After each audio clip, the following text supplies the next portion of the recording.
নাটোর লালপুরে সাইফুল ইসলাম নামের এক মুদি দোকানদারকে কুপিয়ে হত্যা করেছে দুর্বৃত্তরা।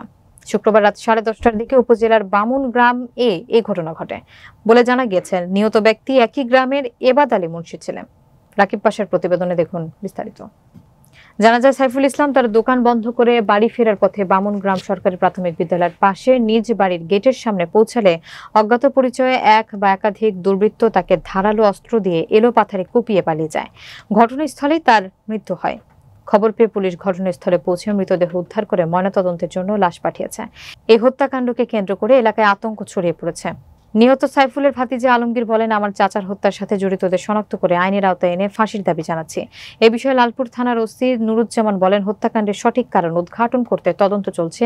দোষীদের শনাক্ত করে আইনের আওতায় আনা হবে।